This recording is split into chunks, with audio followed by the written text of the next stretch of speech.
1985 se hizo la primera prueba y en 1987 se hizo el primer tratamiento con la siroudina, pero solo fue una monoterapia. Y ya en 1995 ya se hizo pues el medicamento antirretroviral, que es el que utilizan hasta ahora y pues ayuda con la calidad de vida de las personas. Listo, Camilo, muchas gracias. Sí, Sí, señor, señor. siga. Listo. Entonces, pues las vías de transmisión son intercambio de líquidos. Hay varios tipos de virus, hay dos, hay VIH1 y VIH2, y hay diferentes grupos. Está el M, el N y el O. El M tiene unos subtipos y el B es el más predominante en América. La formación del virus tiene dos cadenas de RNA, tiene una envoltura, tiene una cápside piramidal y tiene unas enzimas, la transcriptasa reversa, integrasa y polimerasa. Esas son las enzimas que son atacadas por el antirretroviral para que no tenga eh, como la capacidad de infectar tan fácilmente, ya que esas enzimas son muy importantes para entrar a la célula, eh, para replicarse y para que después del núcleo las cadenas de RNA se puedan volver otra vez virus.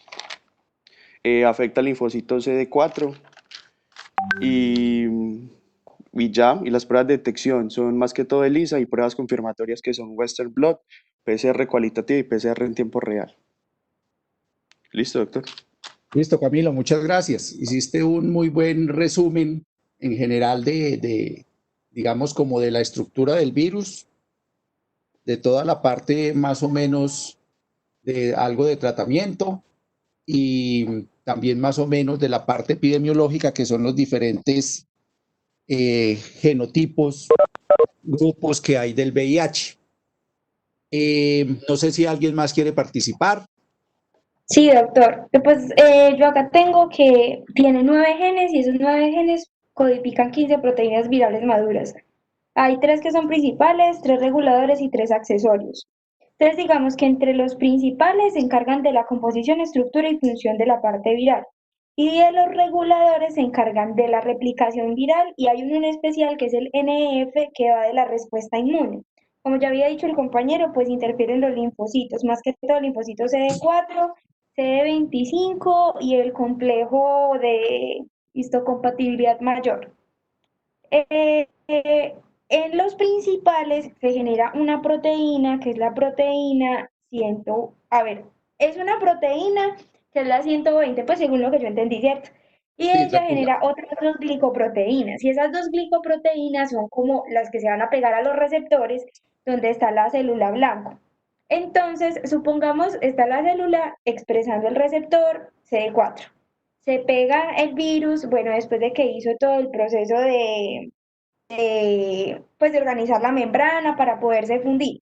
Entonces ahí cambia la glicoproteína 120 y entonces aparecen como unos correceptores de la célula que son los CCR15 y CXCR4 y pues que predominan también en células dendríticas, macrófagos y monocitos. Entonces digamos que el R15 es de transmisión primaria, el R5, perdón, y el X4 ya es para fases avanzadas.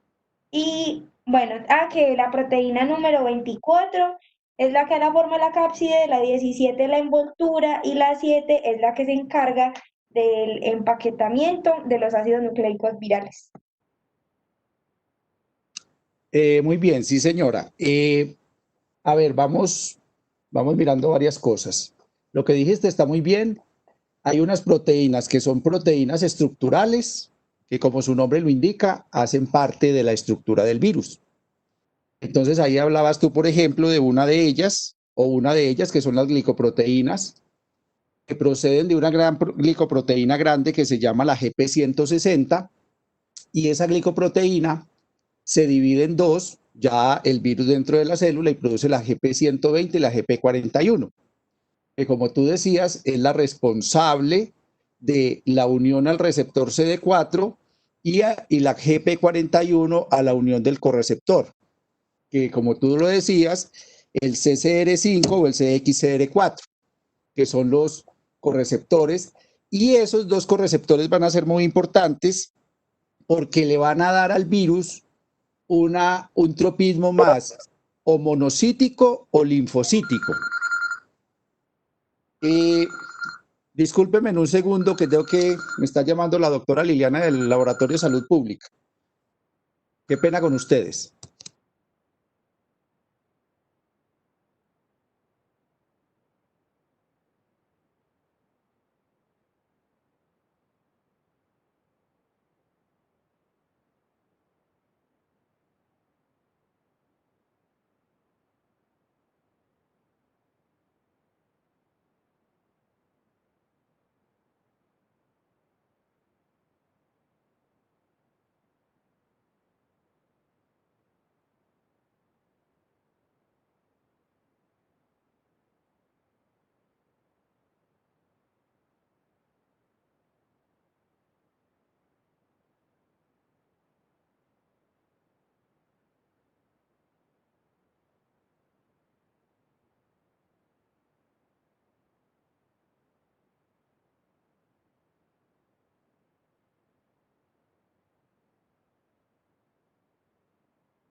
Muchachos, qué pena con ustedes, pero como ustedes saben, nosotros estamos tratando de montar el laboratorio de coronavirus, entonces tenemos que estar muy pendientes del laboratorio departamental que es el que nos visita y entonces tenemos unos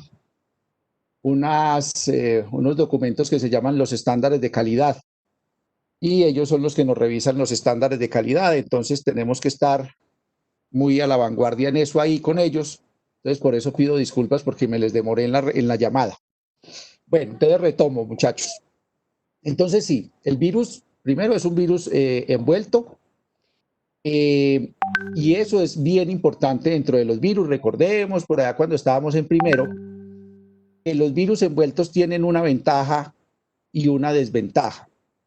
La ventaja es que pueden ingresar fácilmente desde que hayan los receptores a cualquier tipo de célula, pues porque pueden hacer fusión de membrana. Y la desventaja es que se inactivan muy fácilmente. Entonces, haciendo un símil con lo que está sucediendo ahora con el coronavirus, por eso es que simplemente untarse alcohol en las manos elimina el virus, porque el alcohol coge los lípidos y los rompe. Entonces, al romperse la membrana, evita que el virus pueda ingresar a la célula.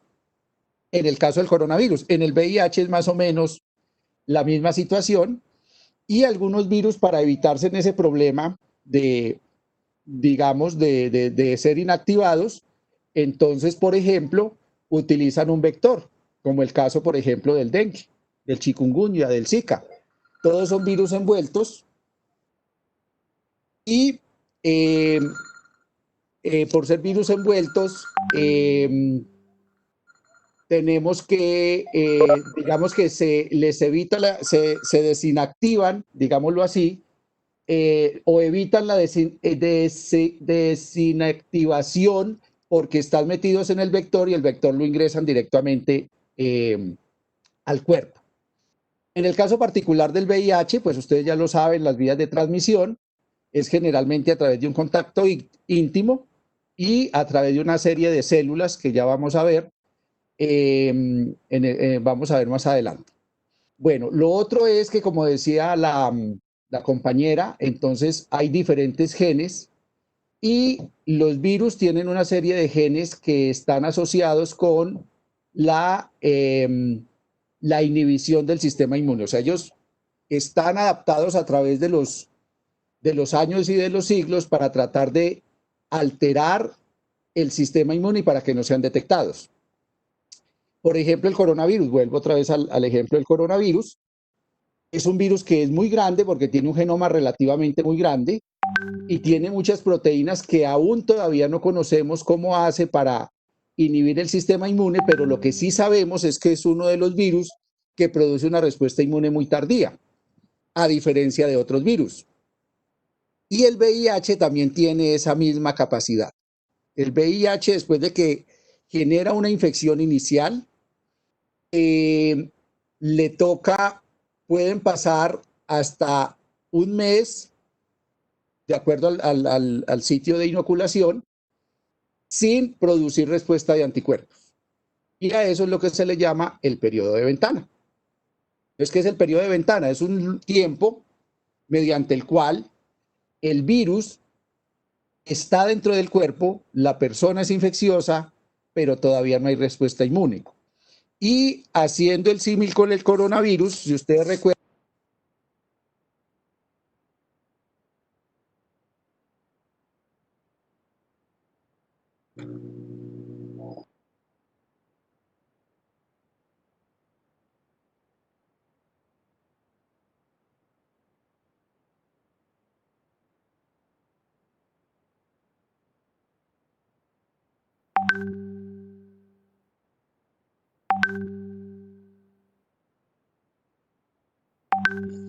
Doctor, creo que se le desactivó el micrófono.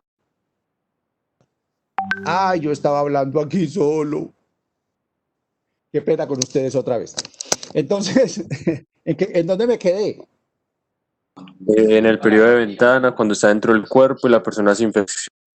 A ver, listo. Entonces, el periodo de ventana, como les digo, es ese tiempo en el cual el virus está dentro del cuerpo, es infeccioso, la persona es o sea, puede infectar a otras personas, pero el sistema inmune no lo reconoce. Y les comentaba que es algo no similar, pero es algo que más o menos se está viendo también, por ejemplo, con el coronavirus. Ustedes saben que el coronavirus, o por lo menos lo que se ha podido demostrar hasta ahora, él genera una respuesta inmune tardía. ¿Por qué? Porque los anticuerpos comienzan a aparecer entre el día 10 y el día 14 de inicio de síntomas. Previo ha habido una infección, hay un periodo prodrómico, que es el tiempo en que se infecta la persona y van a aparecer los síntomas, que ese tiempo puede ser de unos 4 o 5 días, más 14 días, de acuerdo a la persona, 10 días donde el cuerpo todavía no tiene ni siquiera anticuerpos, o sea, no se ha reconocido bien el virus. ¿Eso por qué sucede? Pues porque los virus tienen capacidad de alterar el sistema inmune, de evadir el sistema inmune. Y después de que es reconocido, el cuerpo inmediatamente activa el proceso inflamatorio, el proceso de reconocimiento y en algunos casos, como en el caso, por ejemplo, del coronavirus, genera una tormenta de citoquinas. Y esa tormenta de citoquinas es la que puede terminar haciendo más daño que la misma infección del virus. ¿Dónde se ve también esa tormenta de citoquinas? Esa tormenta de citoquinas también se ve, por ejemplo, en el dengue. Ustedes saben que el dengue con signo de alarma, en parte de ellos se ocurre porque hay un exceso de interferón y de citoquinas que hace que haya un daño del tejido vascular y por lo tanto una salida de líquidos. Es algo muy similar a lo que está pasando ahora con el coronavirus. En el VIH, ¿qué sucede? También hay una tormenta de citoquinas, pero como a diferencia del coronavirus y del dengue, que son infecciones agudas, que llegan, se instaura una respuesta inmune y, digámoslo, entre comillas, desaparece, el VIH es una infección crónica. Entonces, esa lucha entre el sistema inmune y el virus, a través de los años, porque ustedes saben que hay un periodo que se llama el periodo digamos, de portador de VIH y la fase de SIDA. Entonces, en ese periodo de portador de VIH, lo que está sucediendo es una lucha permanente entre el sistema inmune y el virus. Se producen citoquinas, se van deteriorando los tejidos y por eso el paciente, cuando llega a fase de SIDA, es una persona muy baja de peso, es una persona que probablemente ya todos los ganglios linfáticos mesentéricos van desapareciendo, por eso empiezan a aparecer las diarreas, empieza a haber un problema, obviamente, de desgaste del sistema inmune, entonces por eso comienzan a aparecer las enfermedades oportunistas. Entonces, es en esa lucha entre el sistema inmune y el virus que se va deteriorando el cuerpo en el tiempo. Ya con la instauración del tratamiento, sabemos que las personas pueden vivir muchos años. Yo conozco personas de 30 años infectadas y están bien. ¿Qué quiere decir que están bien? Que están todavía vivos, que tienen una vida normal, que pueden comer bien, etcétera, etcétera, gracias a la instauración del tratamiento. Bueno, vías de transmisión.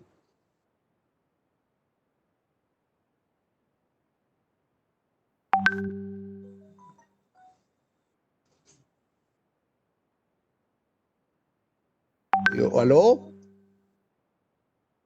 Doctor, Vías de transmisión.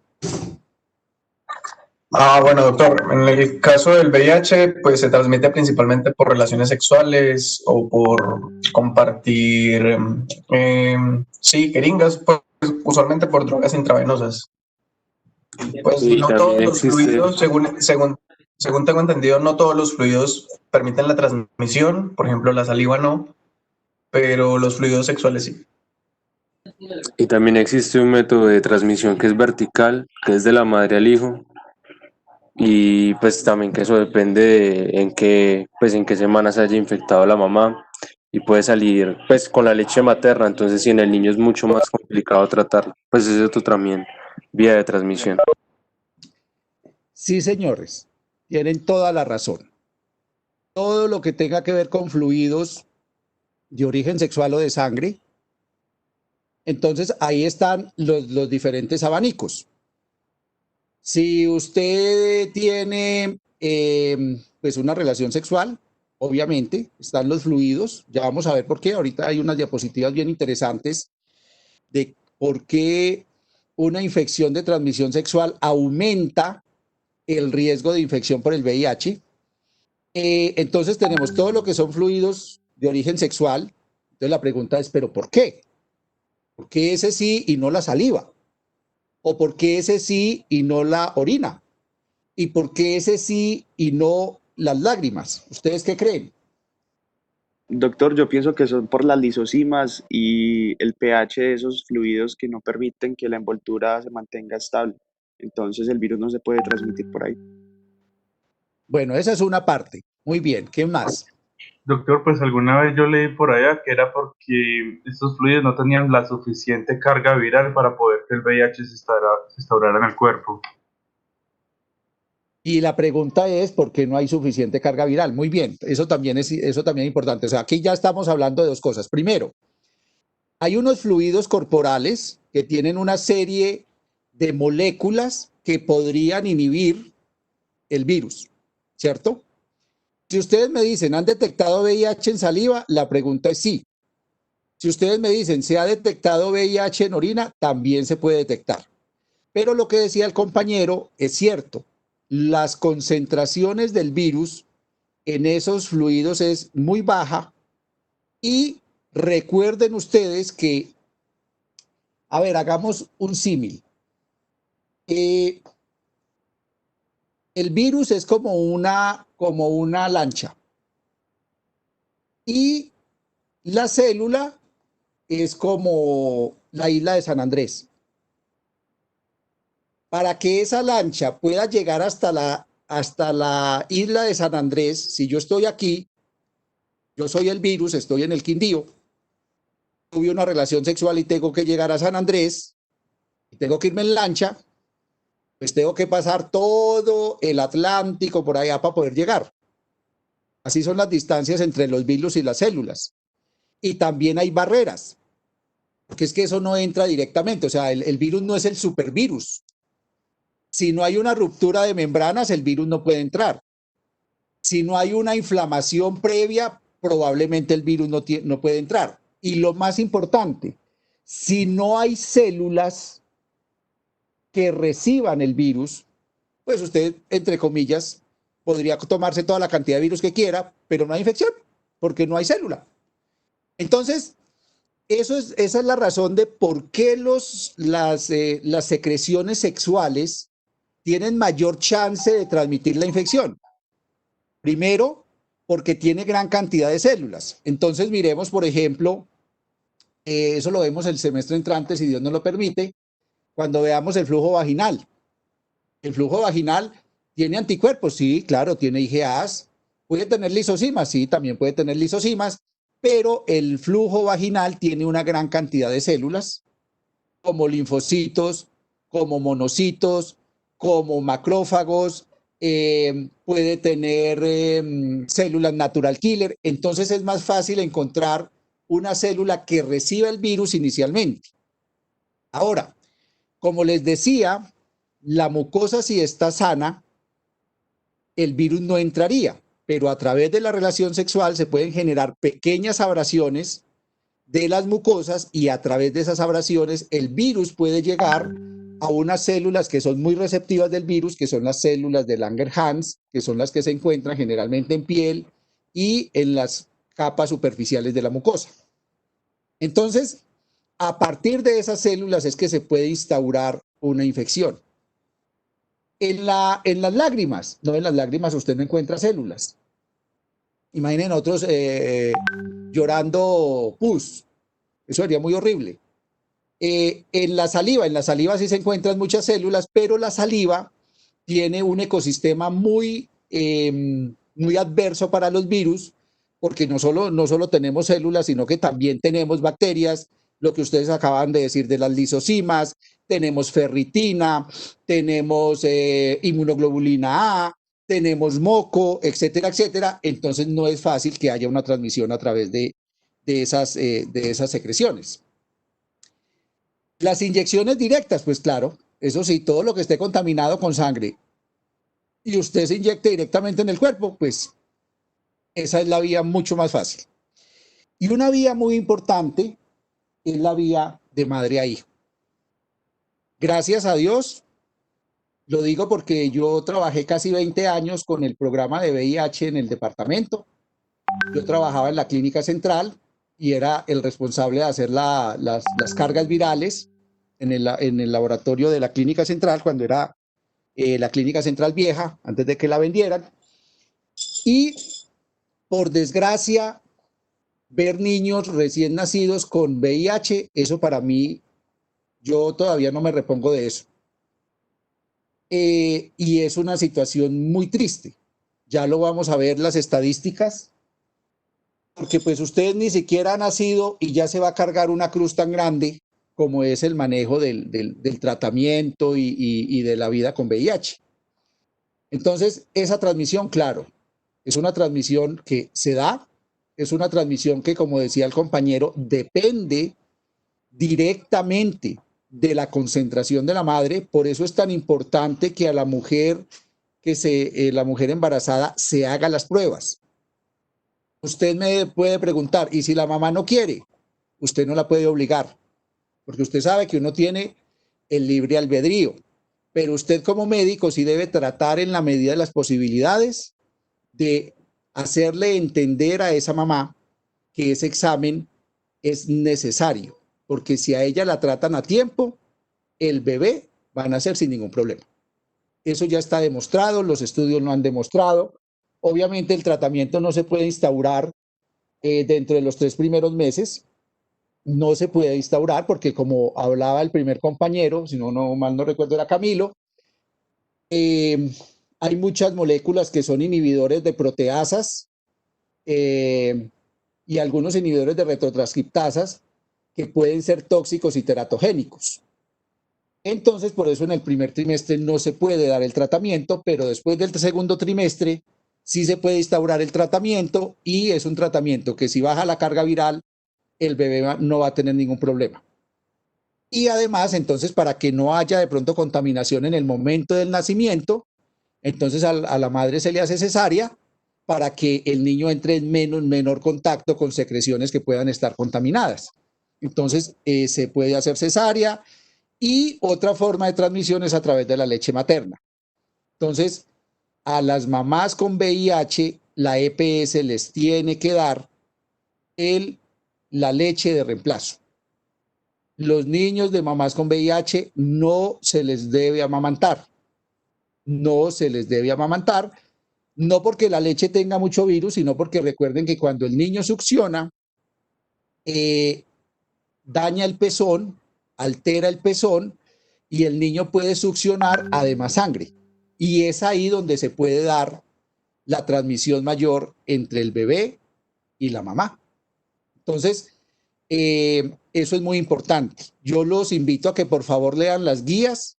Hay guías para adultos, hay guías para niños y está pues obviamente la guía de embarazadas, perdón, que son para cada uno, pues digamos, están las recomendaciones respectivas.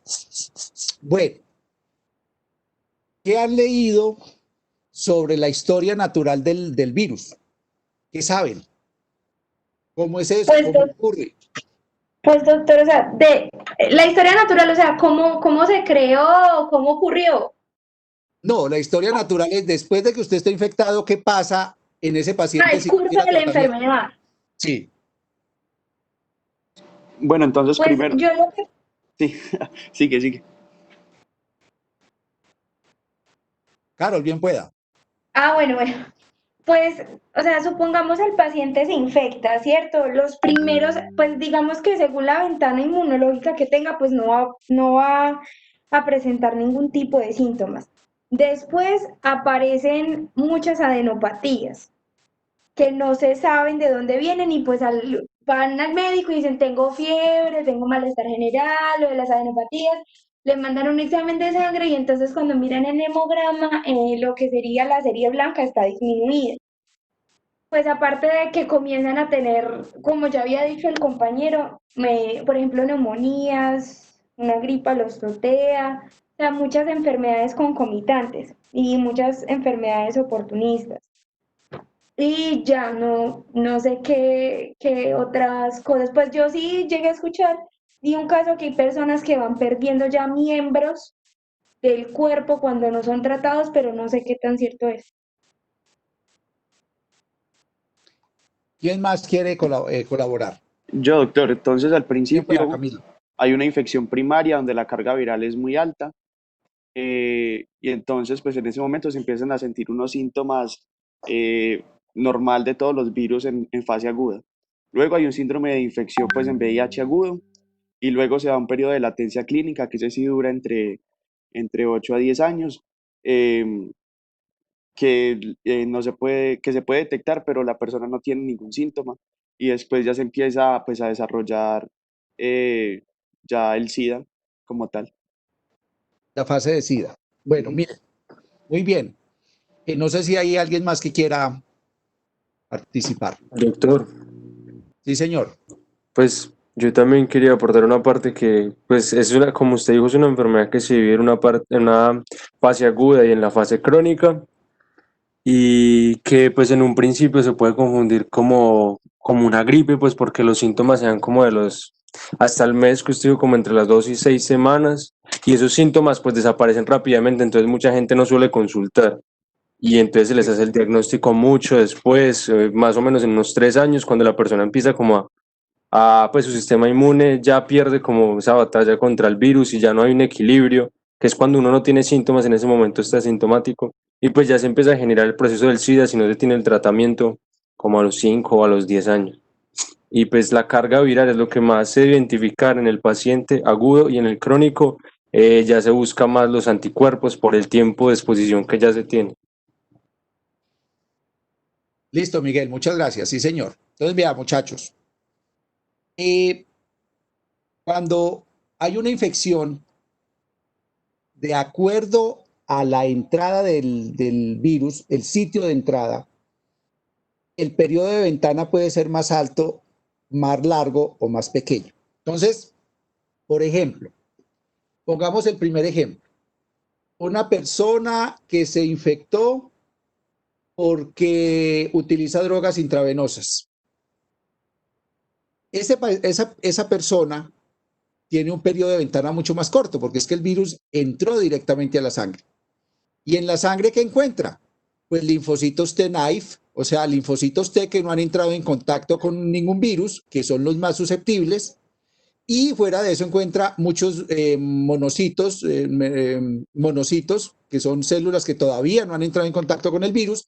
Entonces el virus puede entrar rápidamente a esas células, y al entrar rápidamente a las células, pues el periodo de ventana va a ser más rápido porque el sistema inmune lo va a detectar más rápido, ¿cierto? Eso para la aparición de anticuerpos. Obviamente la persona que se inyecta drogas intravenosas va a presentar, igual que el que no se inyecta si está infectado, una fase de gripe, lo que ustedes decían, dolor de huesos, malestar general, puede haber linfoadenopatía, pero pues uno como siempre no inmediatamente no consulta al médico, pues uno deja pasar y puede ser que ya al quinto o sexto día pues usted ya se siente como bien y ya, y parte sin novedad. Eso les lleva a ustedes, para cuando sean médicos, muchachos, por favor, hacer una buena anamnesis del paciente. Cuando el paciente llegue a hacer una consulta por X o Y motivo, siempre tendremos que preguntar por sus prácticas sexuales, por si utiliza o no el condón, por si tiene diferentes parejas sexuales, por si utiliza drogas intravenosas, etcétera, etcétera, etcétera. Porque esa va a ser una pauta importante para usted poder saber si alguna persona puede ser o no portadora de VIH. En esa fase aguda, a veces es muy difícil identificarlo. Si usted no pregunta lo que les estoy diciendo, toda esa parte de la historia de la vida sexual del paciente. Porque a usted le llega, por ejemplo, un paciente con una gripa muy fuerte y tiene adenopatías. Usted inicialmente no va a pensar en el primero que produce adenopatía, no es el VIH. Por encima del VIH está el citomegalovirus, está la toxoplasmosis, como principales microorganismos de nuestra región que produce adenopatía. Entonces usted va a mandar un examen de toxoplasmosis, va a mandar un examen de citomegalovirus, puede mandar también hasta uno de Epstein-Barr. Entonces ahí hay que anexarle a todo eso uno de HIV, pero usted previamente tuvo que haber preguntado cómo está, cómo es su protección personal en las relaciones sexuales, etcétera, etcétera, etcétera. Esa fase aguda, como les digo, puede ser relativamente rápida de acuerdo al sitio de inoculación, pero si es a través de una vía sexual, pues ese periodo de ventana puede oscilar más o menos entre un mes y en la literatura logró reportar hasta 6 meses. Hoy en día sabemos que por lo menos para las pruebas diagnósticas ya no es necesario ese periodo de ventana de 6 meses, porque las pruebas se volvieron más sensibles y ya hay pruebas que detectan antígeno. Entonces, a pesar de que el paciente puede que no tenga anticuerpos, yo sí puedo detectar la prueba por antígeno. Entonces, en ese caso particular, si usted le manda un HIV de cuarta generación, podría detectar el paciente porque tiene la presencia de antígenos sin presencia de anticuerpos. Y eso le dice a usted que está en una fase muy reciente de la infección. ¿Qué pasa si la infección ocurre por una vía sexual? Se demora un poquitico más el periodo de ventana. ¿Por qué? Porque el virus va infectando de a poquito. Me explico. Cuando hay la relación sexual, el virus lo primero que hace es infectar las células de la vagina, pues no exactamente la célula epitelial vaginal, sino las células blancas que existen en la secreción vaginal. Puede afectar las células de Langerhans, puede ser en el prepucio o en el glande, o las células monocitos macrófagos que pueden estar, y también de células de Langerhans que pueden estar en el epitelio anal. Entonces, el virus primero hace una infección allí. Después de que hace esa primera infección en esas células ustedes saben que, ¿ustedes ya vieron inmunología o no? Sí, señor. Bueno, entonces, ustedes saben que esas células no se quedan ahí. Esas células migran ¿a dónde?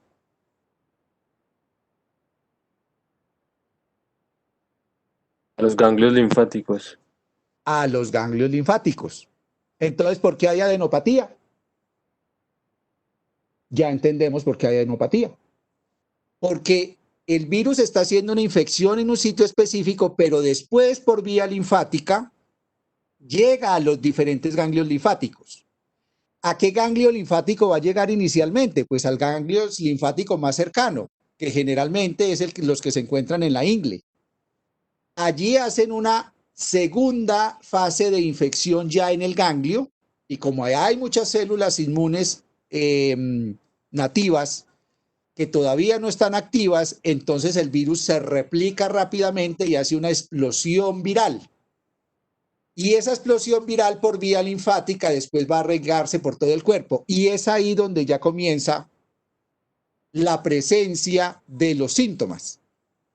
Entonces, por eso, generalmente, cuando el paciente le consulta en esa fase aguda, El paciente tiene fiebre, pues obviamente puede tener malestar general como una forma normal de reacción al interferón y al factor de necrosis tumoral. Y además de eso puede haber linfoadenopatía, pues porque el virus se está replicando en todos los ganglios linfáticos que va encontrando. Y allí entonces se entiende el por qué la linfoadenopatía. Y en ese momento entonces el sistema inmune se da cuenta que se le entraron los ladrones, entonces inmediatamente empieza a producir una buena cantidad de anticuerpo y empieza a regular y a controlar la infección. Mire que hasta ahí se controló la infección, pero ya pasó una multiplicación del virus en el sitio de entrada, en los ganglios periféricos cercanos, y ya cuando estamos en esa fase de fiebre y todo eso, probablemente ya estamos en una fase donde el virus se regó por todo el cuerpo. Por eso les decía que es muy importante, si ustedes están pensando o creen o conocen o consideran que es una persona que de acuerdo a la anamnesis y a lo que ustedes le preguntaron es una persona que está muy recién infectada por VIH, siempre deben mandar un ELISA de cuarta generación. Que como les decía, el ELISA de cuarta generación es un ELISA que detecta tanto antígeno como anticuerpos. Y si la prueba es solo positiva por antígeno, o si aparecen anticuerpos y antígenos al mismo tiempo, usted todavía sabe que es una infección muy reciente. Bueno, entonces seguimos con la historia natural de la enfermedad. Entonces, el virus entra, hace su periodo de ventana, hace su infección aguda. No todos los pacientes hacen linfoadenopatía, desaparece y comienza una lucha permanente entre el virus y el sistema inmune. Comienza la lucha, que como ustedes decían, de acuerdo a cada persona, de acuerdo a la genética, de acuerdo a su estado de nutrición, etcétera, etcétera, son personas que pueden durar 5 años con el VIH, 10 años con el VIH, portadores sin tener una sintomatología, digamos, florida de VIH, pero eso no quiere decir que no tenga sintomatología. El paciente siempre empieza a presentar cositas, empieza a presentar como diarreas, empieza a presentar que empieza a presentar como infecciones a repetición, pero pues digamos que el sistema inmune nuevamente vuelve y controla y ahí sigue el proceso. Cuando ya el sistema inmune está muy deteriorado, entonces es cuando nosotros llamamos que comienza la fase de SIDA. La fase de SIDA generalmente está directamente relacionada con la cantidad de linfocitos CD4. Recuerden ustedes que los linfocitos CD4 son muy importantes porque son los linfocitos que ayudan a controlar la respuesta inmune. O sea, el linfocito CD4 ni presenta antígeno ni produce anticuerpos, pero es el que activa las demás células. Porque ayuda a activar los linfocitos B y ayuda a activar los macrófagos para que a su vez se activen las otras células. Entonces el linfocito CD4 es muy importante por su organización y su activación dentro del sistema inmune. Y recuerden que hay linfocitos 4 de memoria, que son los que van a ayudar también a cuando vuelve a entrar un patógeno a activar toda la respuesta inmune contra ese patógeno. Y por eso no nos volvemos a enfermar. Entonces, cuando ya estamos en la fase de SIDA, ya los linfocitos CD4 están muy por debajo, estamos hablando por ahí de 200 o menos de 200. Yo conocí casos de pacientes que tenían 50 linfocitos por milímetro cúbico, eso es nada porque se deben tener, deben estar por encima de 500 y en las mujeres se ven hasta 1000 y pico, principalmente los hombres los tenemos un poquitico más bajitos.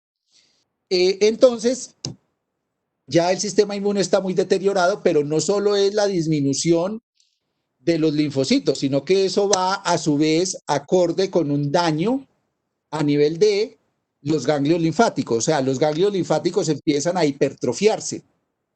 Y si no tenemos ganglios linfáticos, no tenemos reserva de linfocitos en el cuerpo. Entonces, no es solo que se acaban los linfocitos, sino que se acaban los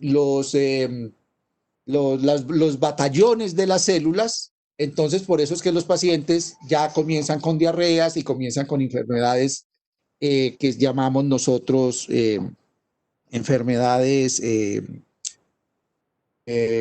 Se me olvidó el nombre. Enfermedades Oportunistas. oportunistas, gracias. Enfermedades oportunistas.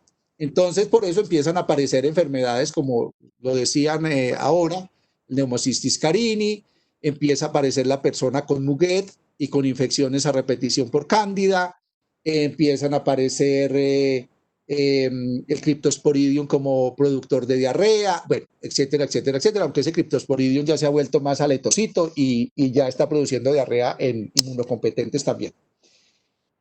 Entonces, esa es la historia natural de la enfermedad. Por eso es tan importante el tratamiento, porque el tratamiento instaurado ha demostrado que logra controlar, no eliminar, por eso es que la vacuna ha sido tan difícil, logra controlar la infección. Y cuando usted le ayuda un poquito al sistema inmune, el sistema inmune se ayuda más. Entonces, cuando usted trata al paciente, la carga viral disminuye y al bajar la carga viral, el sistema inmune tiene la capacidad de reactivarse, de no dejar acabar los ganglios linfáticos, los linfocitos vuelven otra vez a tener mayor número y entonces el cuerpo tiene la capacidad de defenderse contra los otros patógenos y no está solo pensando en VIH. Y entonces no hay un deterioro en el sistema inmune. ¿Por ahí hay pregunta? Sí, sí, señor. Lo que pasa es que, pues yo estaba pensando, si el VIH tiene como el mismo mecanismo del coronavirus, ¿cierto? Que tiene una cápsula que se puede desintegrar, ¿por qué las vacunas, por decir así, no pueden como dirigirse a la cápsula o es que el virus mantiene en constante mutación que es difícil como establecer o estabilizar una vacuna para el virus? A ver, mire, es que el problema es que el compañero nos habló, Camilo, si mal no recuerdo, nos habló de que habían unos grupos MNO y que había por allá unos genotipos y que el genotipo B, el grupo B era el que más se encontraba, digamos, en Latinoamérica y el M es el que está más regado en todo el mundo. Lo que pasa es que el virus del VIH tiene una alta diversidad genética. ¿Qué quiere decir eso? Es como si, no sé si ustedes de pronto han podido hablar con sus abuelos o pudieron hablar con sus abuelos.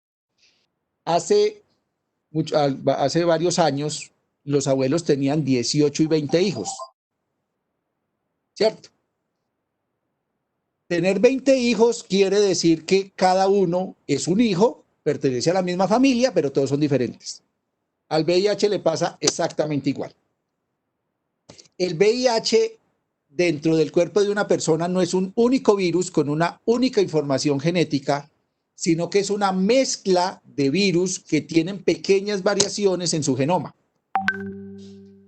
¿Qué sucede o por qué es importante que hayan pequeñas variaciones en el genoma de un virus? ¿Eso en qué repercute o qué pasaría o por qué es importante? ¿Qué creen ustedes?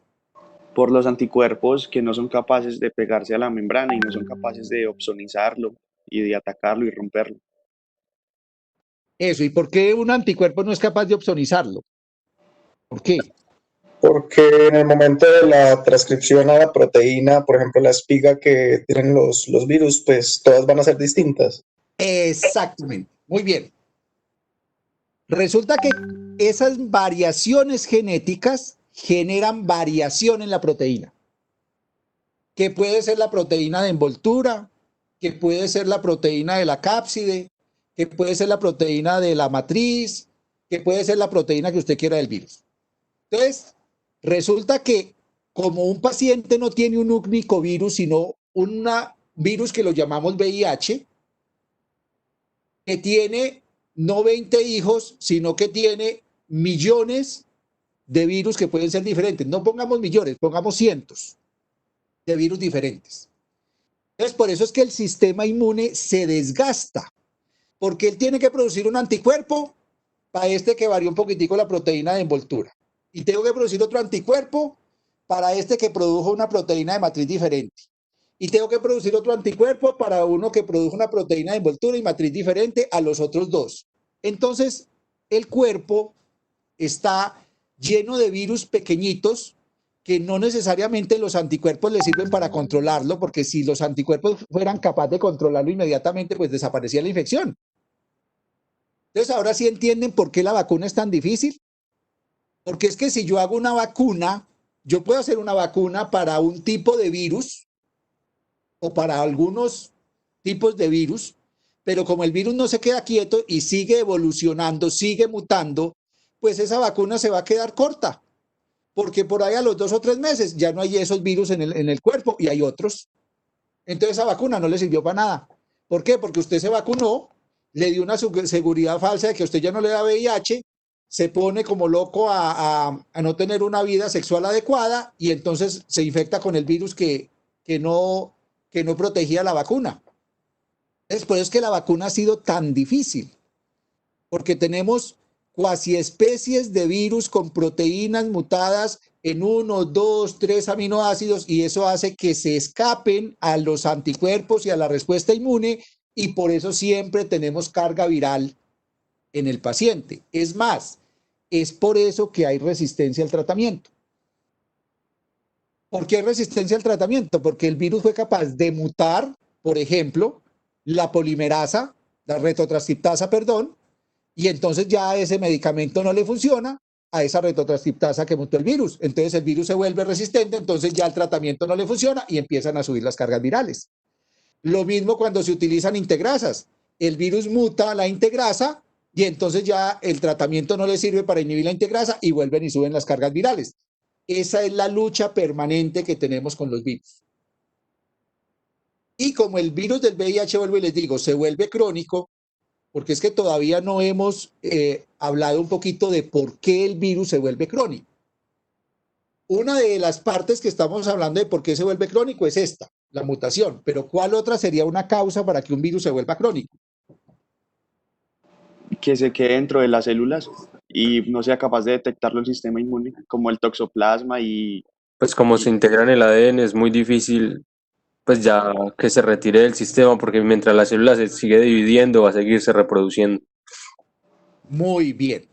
Entonces, ahí tenemos un segundo mecanismo de por qué el virus se vuelve crónico. ¿Por qué se vuelve crónico? Porque el virus no tiene cerebro, pero es muy inteligente, gracias a todo ese proceso evolutivo. Entonces él dice, no, yo me meto en el genoma, me quedo guardadito en el genoma de esas linfocitos. ¿Se acuerda que yo les decía que allá en los ganglios linfáticos había muchos linfocitos que eran knife, o sea, linfocitos que todavía no habían entrado en contacto con el virus, o bueno, con cualquier patógeno? Entonces él va y se le mete a esas celulitas jovencitas, digámoslo así, que no han entrado en contacto con el virus y se queda ahí. Cuando llega un patógeno X o Y, pongamos coronavirus, paciente con VIH, llega coronavirus, el cuerpo inmediatamente empieza a protegerse del coronavirus. ¿Qué sucede cuando llega una infección nueva? ¿Qué pasa con las células, los linfocitos B y los linfocitos T? ¿Qué saben ustedes? empiezan a hacer una clonación. Exactamente. ¿Y qué es esa clonación? Pues la misma respuesta inmune empieza a generar más diferenciación de linfocitos y mayor subdivisión de las células. Eso, mayor cantidad. A partir de una célula se generan muchas más células. Pero como la célula mamá estaba infectada, ¿qué le pasó a las otras? Pues salieron iguales. Claro, salieron infectadas. Entonces ahí está el problema.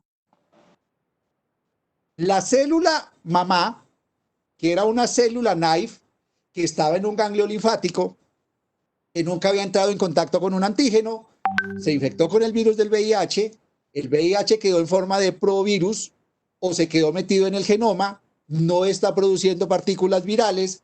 Cuando esta célula sale a pelear contra los otros virus o otras bacterias o lo que sea, él tiene que clonarse, o sea, generar una población grande de células. Toda esa población de células queda completamente ya infectada.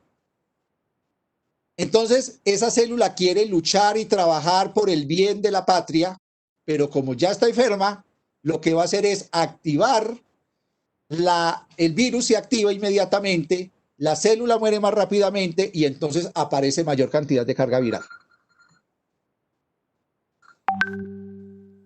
Entonces, esa es la razón por qué el virus se vuelve crónico, porque tiene unas reservas de células que están nativas y que se queda ahí quietecito. Y solo en el momento en que la célula se activa, el virus también se activa y aumenta la carga viral y sigue infectando otras células. Entonces, por eso es que eliminar el virus es demasiado difícil. Ustedes han leído que hay varios casos donde se ha reportado la eliminación del virus. No sé qué han leído sobre eso.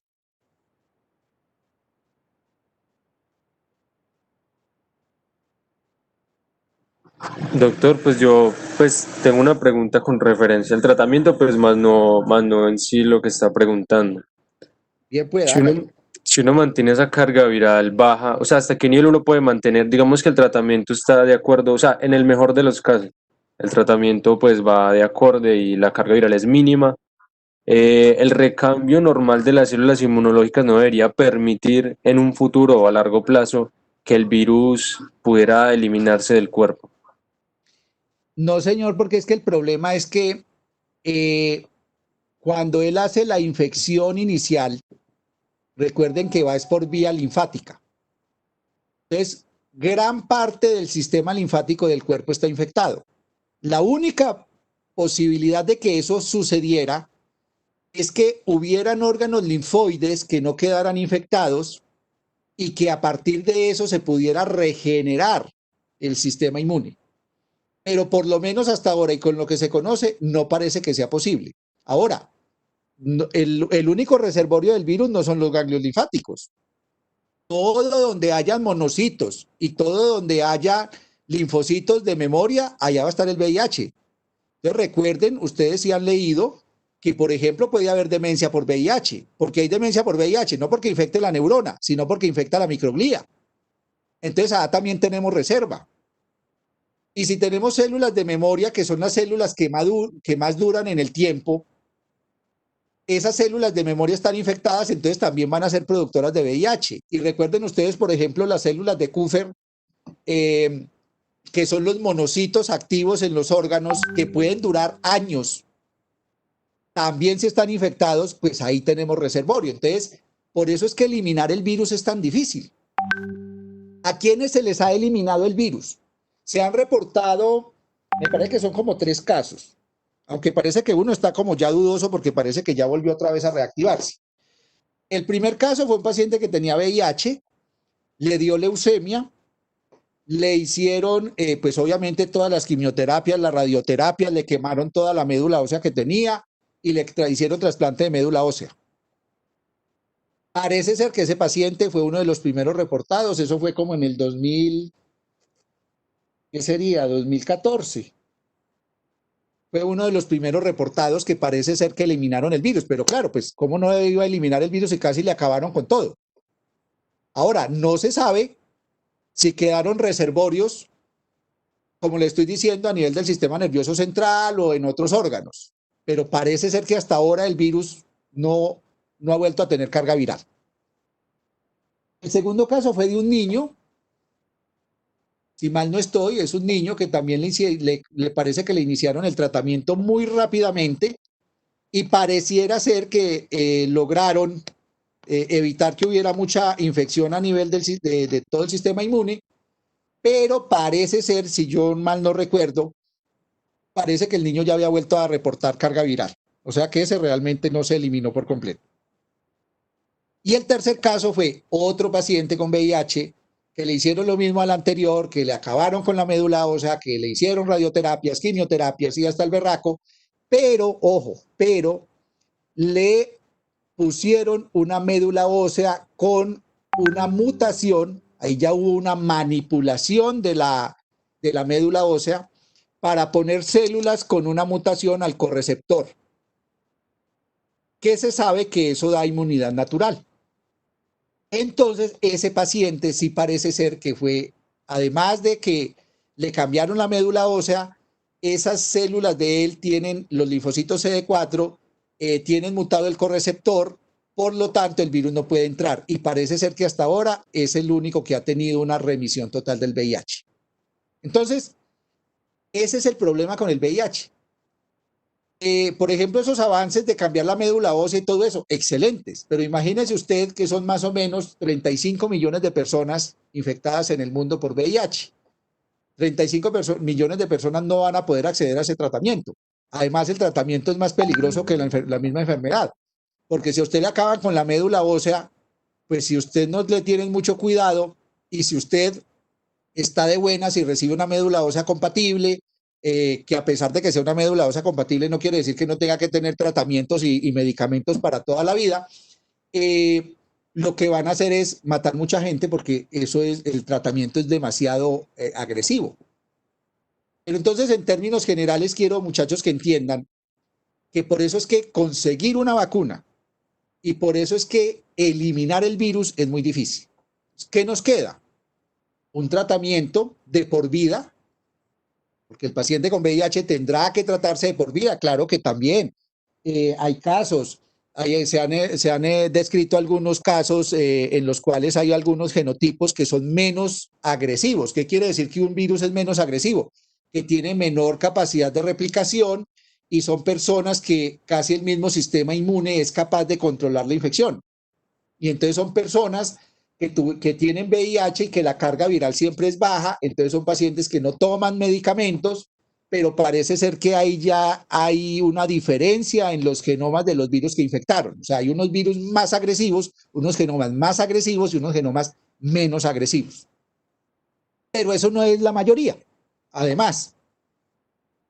Y hay otra situación muy complicada, muy compleja dentro de la diversidad del VIH, y es que si usted es un paciente que está infectado con VIH y usted tiene relaciones sexuales con otra persona que está infectada con VIH, pero con otros genotipos, esos virus se pueden mezclar. A eso se le llamó disque sexo viral, pues obviamente eso es mentira, eso no existe. Pero lo que pasa es que se recombinan segmentos de un virus con el segmento de otro. ¿Y qué generan? Es una nueva cepa. Y eso se le ha dado el nombre de unidades UFRs, formas únicas recombinantes. Esas formas únicas recombinantes, cuando se empiezan a esparcir en la comunidad, se nombran como formas circulantes recombinantes. O sea que ya es un genotipo nuevo que está circulando en gran cantidad de la población. Eso es muy grave, pues porque si una persona, por ejemplo, era ya resistente, digo cualquier medicamento, al AZT, pues cuando hace la mezcla con el otro virus, este otro nuevo paciente pues ya va a salir resistente al AZT. O sea, se va a aumentar la diversidad genética y se va a aumentar la resistencia a los medicamentos. Eso también está descrito en el VIH. Todo eso es lo que no ha sido posible de que se genere una vacuna. Vamos a ver ahora en la presentación un mapita de todas las formas recirculantes recombinantes, y entonces yo tendría que tener una vacuna para todo ese mundo de formas recirculantes recombinantes para que la vacuna sea efectiva. Y ahí hay otro agravante con la vacuna. No hay una vacuna que sea 100% efectiva. La vacuna es buena si tiene un porcentaje de protección por encima del 60%. Pongamos que hagan una vacuna muy efectiva que tenga para el VIH una protección del 70%. Pongámoslo así. ¿Qué pasa con ese 30%? ¿Y cuál es el otro problema de que haya una vacuna? Eso es una visión personal. No quiero decir que no sigamos luchando por la vacuna. La visión personal es que cuando digan que hay una vacuna inmediatamente la gente se va a relajar y va a tener menos cultura y menos protección sexual y se nos va a disparar los que no protegió la vacuna. Entonces vamos a quedar casi en lo mismo, en la misma cantidad y en la misma situación que estamos en este momento. ¿Hay preguntas, dudas, comentarios hasta este momento?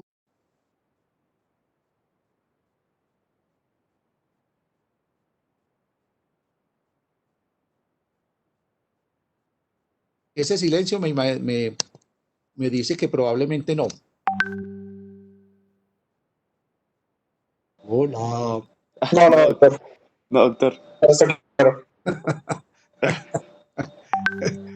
Bueno, voy a compartirles la presentación para hacer ya como un cierre de todo lo que discutimos.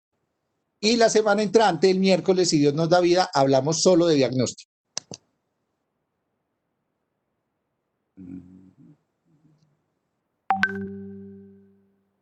Espere, yo miro una cosita. Voy a abrir este.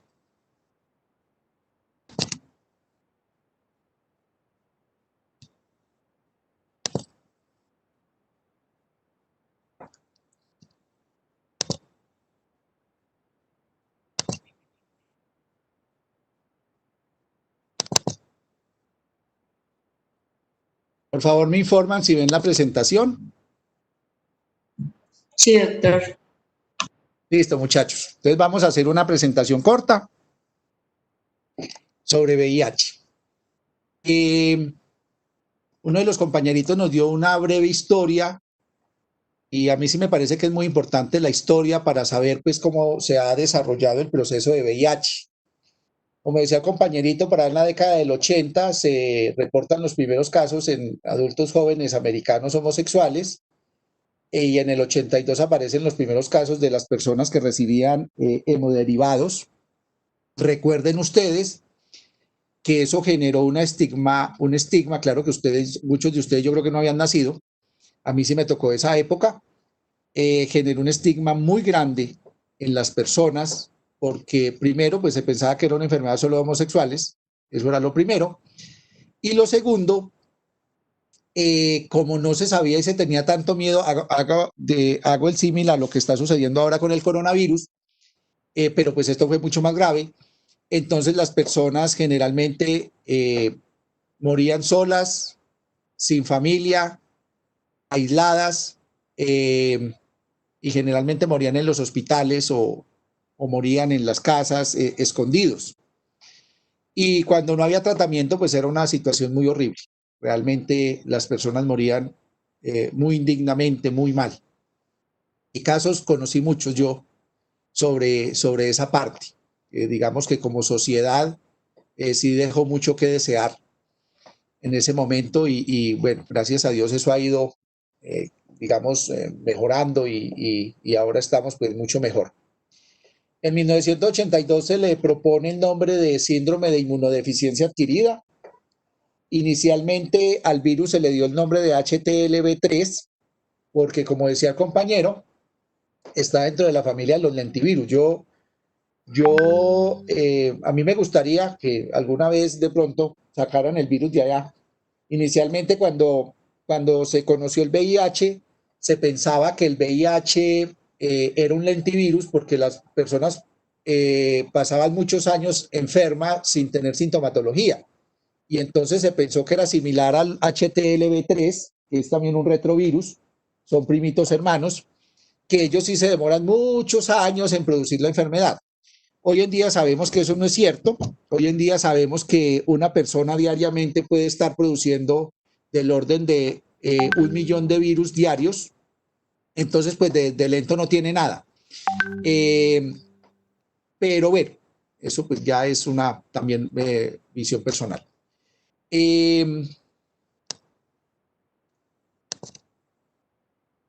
1983 el doctor Montagnier descubre el agente causal y ahí hubo un problema porque el doctor Robert Gallo creo que publicó antes que Montagnier, pero con los virus que le había mandado Montagnier. Entonces eso generó un problema bien complejo porque al doctor Montagnier le dieron el Nobel y al doctor Robert Gallo no le dieron el Nobel porque pues casi se había robado lo que el otro le había mandado. Y entonces ahí hubo una pelea feíta con eso. Pero bueno, en 1985 se proponen los primeros tests. En este momento vamos en la versión 5 de los ELISAs. Entonces los ELISAs tipo 1 eran los que se inventaron por primera vez en la década del 85. Si ustedes ven, fue rápidamente que fueron apareciendo las pruebas. En 1987 comienza el tratamiento con el AZT. En 1996 se introduce la técnica de carga viral, que fue un avance muy importante porque ya pudimos saber cómo monitorear el paciente. En 1996 pues ya se proponen los tratamientos en cócteles, como decía el compañero. Inicialmente se hablaba solo de un tratamiento monoterápico, y pues ya ahora tenemos pues cócteles. Tenemos cócteles de diferentes inhibidores que generalmente todos tienen, digamos, un inhibidor de retrotranscriptasa, un inhibidor de la integrasa, que puede ser o no análogo de nucleótido. Y también podemos tener en este momento, por ejemplo, inhibidores de la fusión, también ya pues digamos que son moléculas de última generación. Bueno. Por allá en el 96 se crea Unicida, que es una dependencia de la ONU que se dedicó solo pues a toda la parte del SIDA. En el 2001 hubo un salto bien interesante que fue aprobar los medicamentos genéricos. Si ustedes recuerdan, bueno, ustedes no recuerdan, pero los tratamientos para el VIH eran demasiado costosos. Hace 20 años, un paciente se podía gastar entre $1 y $1,5 millones en el tratamiento. Estamos hablando de hace 20 años. Hoy en día el tratamiento puede estar del orden de ese mismo valor, pero son 20 años después. O sea, la capacidad adquisitiva de ahora es diferente a la de hace 20 años. Entonces, eso ayudó a que disminuyeran mucho los costos de los medicamentos. En el 2012 se dan los tratamientos preventivos. Yo creo que de pronto antes, ustedes saben que, por ejemplo, si usted tiene un accidente laboral porque se chuzó con alguna aguja y todo, entonces a usted le mandan un tratamiento preventivo para evitar esa infección. Y en los casos, digamos, de si uno pudiera o conociera o alguna persona viniera a su consultorio y le dijera, mire doctor, es que yo tuve un contacto sexual con una persona VIH positiva, pues se podría mandar un tratamiento para mirar si es posible evitar que se infecte el paciente. En el 2012 fue la primera remisión del VIH, lo que yo les decía a ustedes sobre el trasplante de la médula ósea, pues después de todo ese tratamiento que le hacen pues para el cáncer. Y en el 2019 la segunda remisión, pero en este caso se introdujo en la médula ósea la mutación del correceptor del CCR5 y parece ser pues que hasta ahora estaba sin carga viral.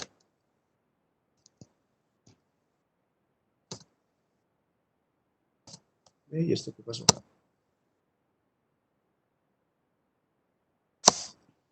Bueno, ¿cómo se cree que se dio origen al virus?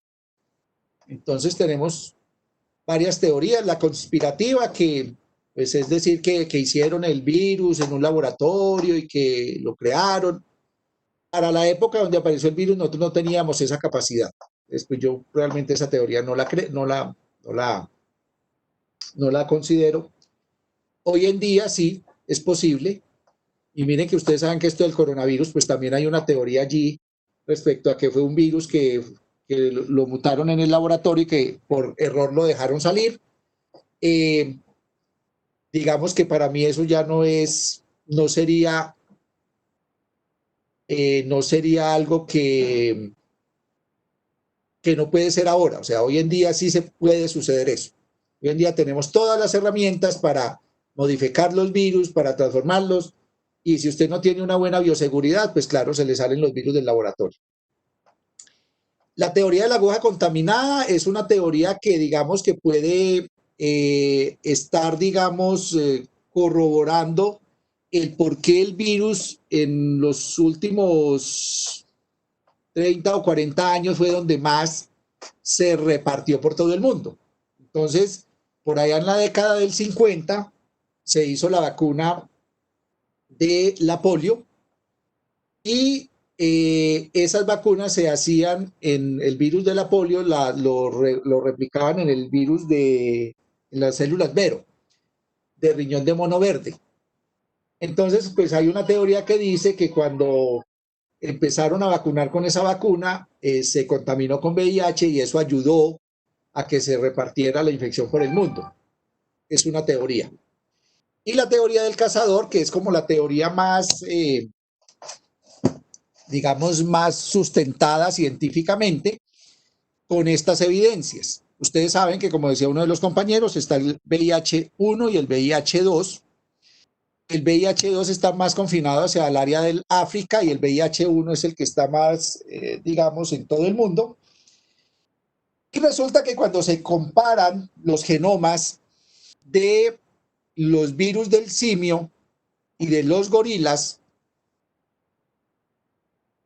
perdón un segundito, yo miro aquí, ¿dónde puedo sacar el puntero? El puntero, ¿dónde saco yo el puntero? Ay, ¿por qué no lo puedo ver? ¿Alguien sabe cómo saco el puntero aquí? ¿Por acá? ¿No? ¿Nadie? No, doctor, Doctor, aunque nosotros podemos ver el mouse, no hay problema. ¿Sí? Ah, bueno. Sí. Y doctor, en la para estar- presentación, clic ajá, derecho, ¿no? debe estar presentando para mostrar el puntero. Opciones del puntero, doctor. Ah, sí, señor. Pero ya se bloqueó. Allá.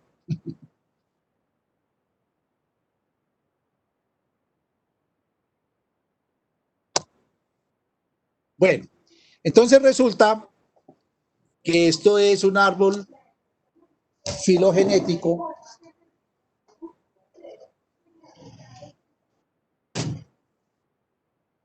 Ay, qué fue.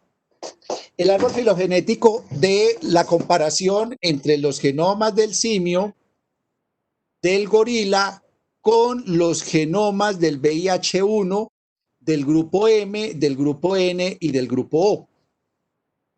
Entonces, el grupo O es más similar a los virus del gorila y el grupo MN están más asociados o están más relacionados o están más cercanos a los genomas del simio. Entonces, ¿por qué la teoría del cazador? La teoría del cazador dice que por allá, pues ustedes saben que nosotros nos la pasamos en guerras, entonces por allá a principios de siglo y por allá en 1917 hubo la Primera Guerra Mundial, hubo mucha hambruna en todo el mundo, entonces la gente del África le tocó pues comer gorilas y simios. Y parece ser fue que a través de ese proceso de un virus que ya existía en los simios y en los gorilas, que se traspasó la barrera de especie y entonces por eso fue que empezaron a aparecer los primeros casos. De acuerdo con este estudio que sale en el 2014, parece ser que las evidencias serológicas y virológicas darían que los primeros virus que habrían aparecido aquí más o menos hacia la década de 1920.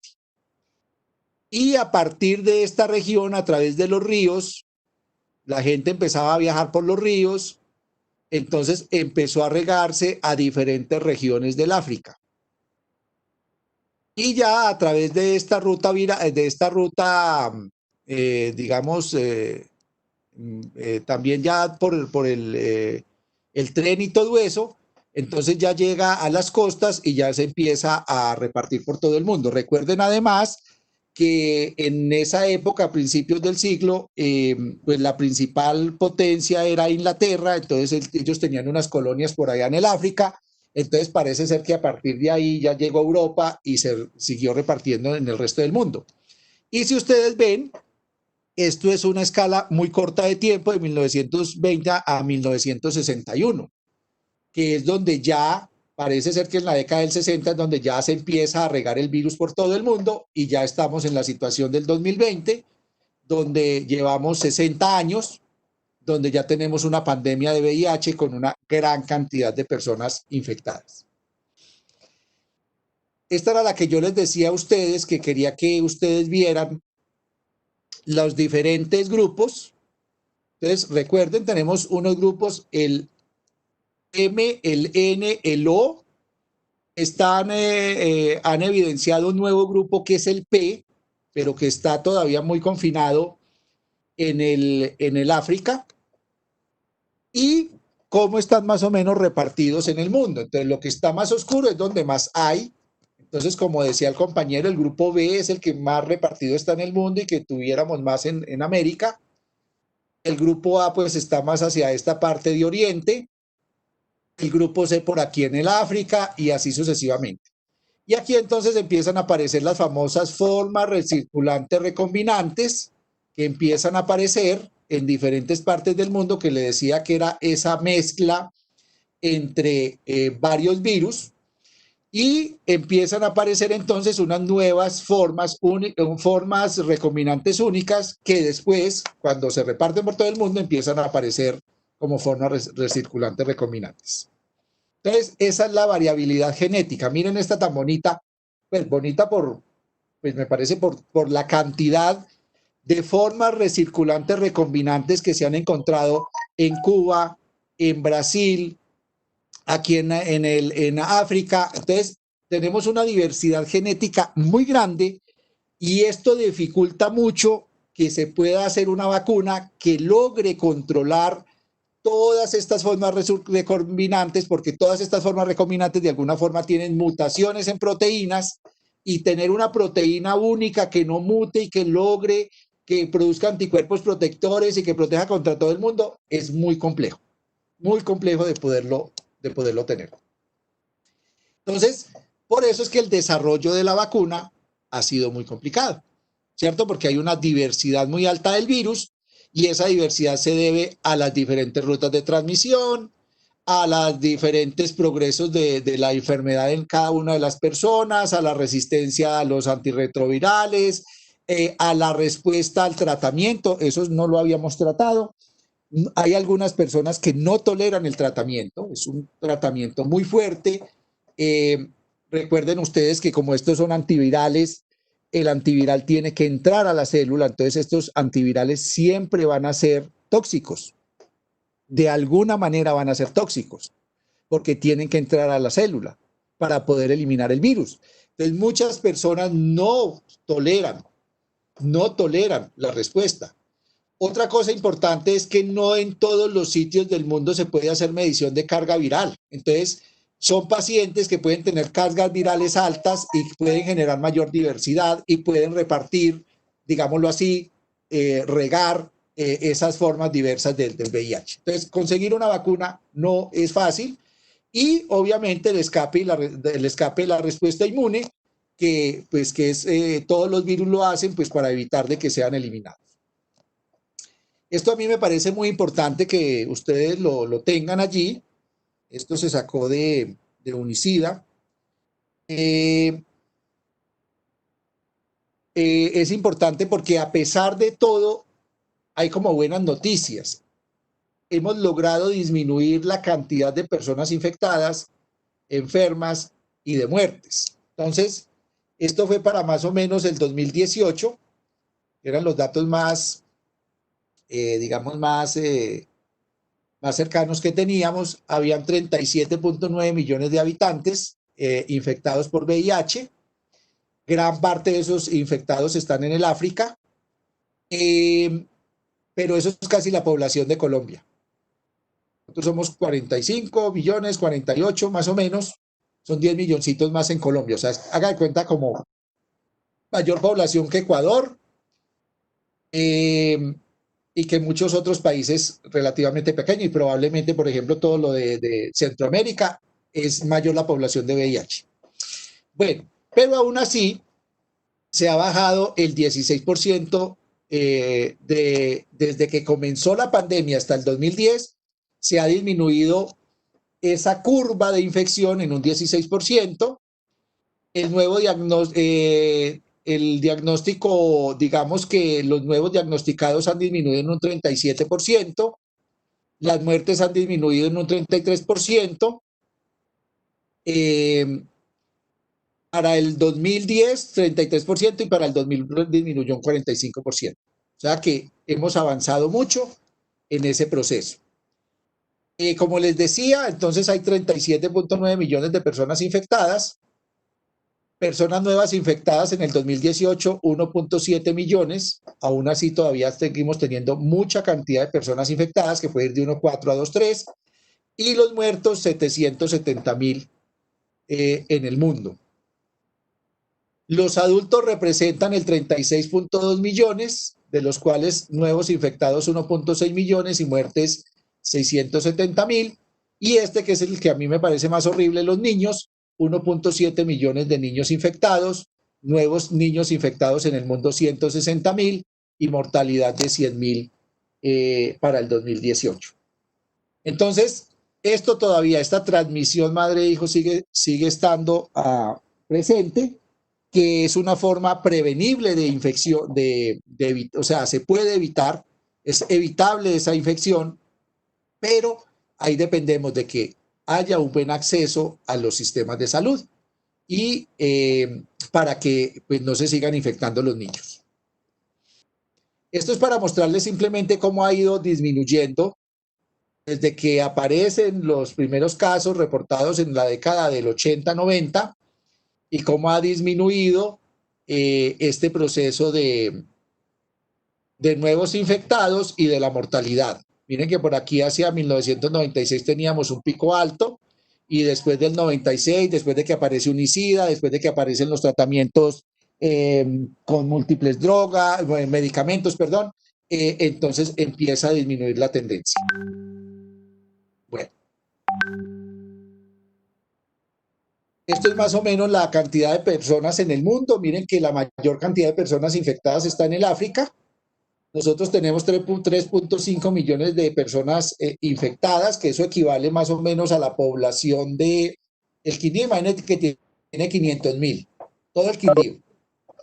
O sea que es más o menos la población, creo yo, de Cali o de Medellín, de personas infectadas con VIH. Es alto. Y así sucesivamente, en Asia 3.8, en Europa 2.5, en el Mediterráneo 400.000, etcétera, etcétera. Esto también es importante. Las formas de transmisión en los diferentes, digamos, en los diferentes porcentajes de personas infectadas de acuerdo, digamos, como a diferentes, ¿cómo llamamos eso? Diferentes factores de riesgo.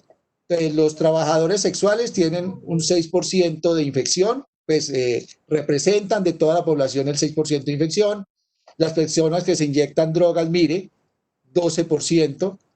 Las personas que tienen, los hombres que tienen sexo con hombres, el 17%, o sea, este es un factor de riesgo mayor. Las drogas intravenosas, los trabajadores sexuales, transgénero 1%, y personas pues que tienen sexo, digamos, por dinero, un 18%.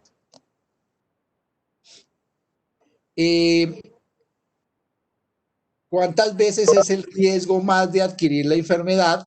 Entonces, nuevamente, los hombres que tienen sexos con hombres tienen 22 veces más riesgo de adquirir la infección. Las personas que tienen, se inyectan drogas intravenosas también 22 veces. Los trabajadores sexuales 21 veces y los transgéneros 12 veces. Bueno, el número de muertes, entonces lo que yo les decía, miren, en el 2000 habían muerto al año 1.4 millones y en el 2018 va casi a la mitad, o sea, sí se ha reducido la mortalidad. ¿Por qué? Pues porque tenemos tratamiento. Y lo que se espera es que para este año se hubiera reducido a 500.000 y para el 2030 tener menos de 400.000 muertes. Y el número de infectados lo mismo. En el año 2000 teníamos 2.8 millones de personas infectadas al año. En el 2018 tenemos 1.7 millones de personas infectadas, o sea que se disminuyó 1.1 millones. Se espera que para el 2020 bajara solo a 500.000.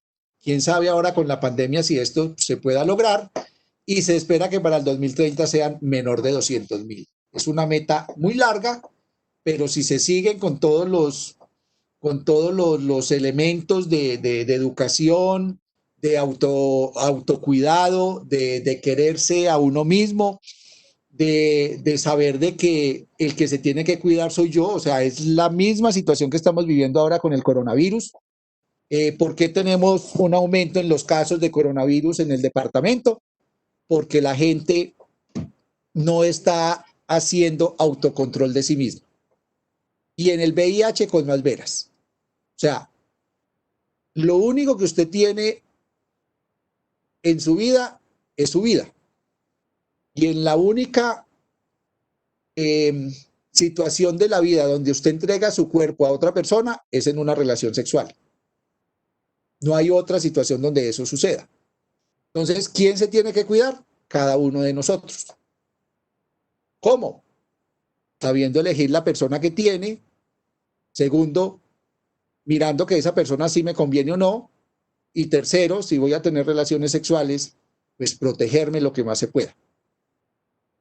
Y otra cosa, muchachos, no se les olvide que la mejor forma de protegerse del SIDA sería no tener relaciones sexuales. La segunda forma es tener una pareja estable, conocida, que podamos hablar, que podamos tener un diálogo franco, permanente, y más ustedes que van a trabajar en la parte de salud, pues tienen que tener toda la capacidad de hablar con su pareja en un diálogo franco y permanente sobre que se protejan y que si en algún momento no se quieren o lo que sea, pues que se abran, ¿cierto? Pero se tienen que proteger. Y lo otro, jóvenes, es que hay que decirle a la pareja que se haga la prueba, claro.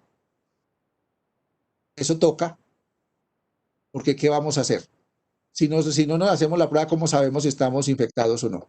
¿Y cómo nos vamos a proteger o cómo vamos a proteger el otro? Pero eso es parte de el autocuidado, el autocontrol, el tener personas que realmente sí valgan la pena al pie de uno. Todo eso hace parte de estas enfermedades como el VIH y lo estamos viendo nuevamente con el coronavirus.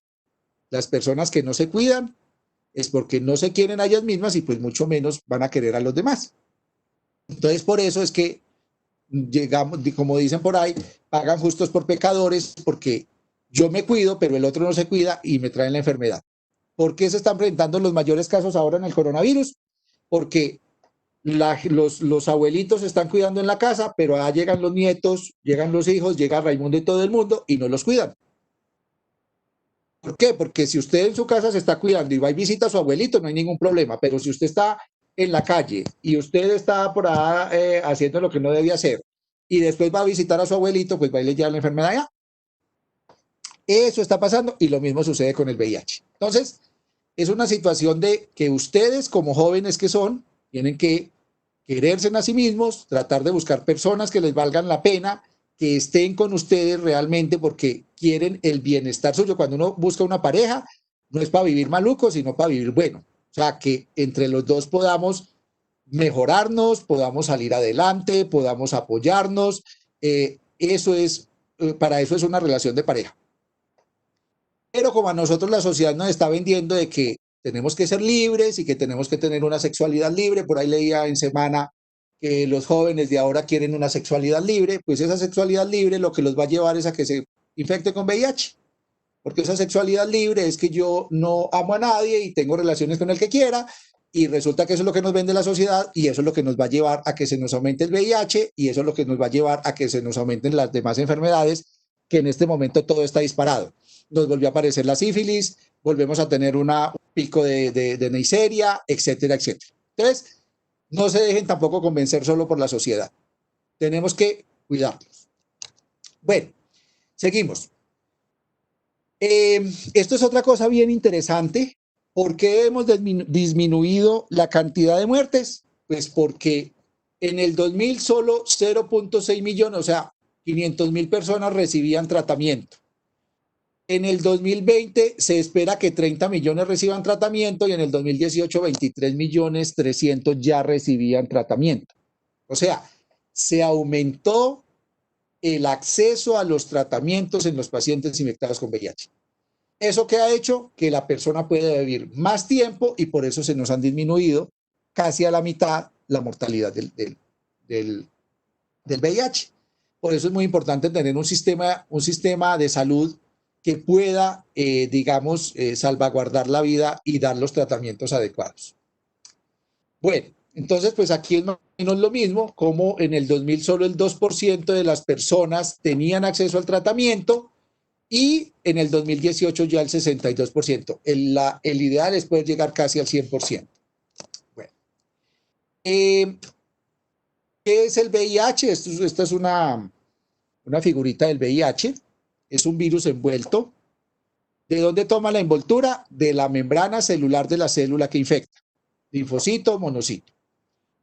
Y esa membranita tiene metida dentro de la envoltura la proteína GP120 y la proteína GP120 y la proteína G41.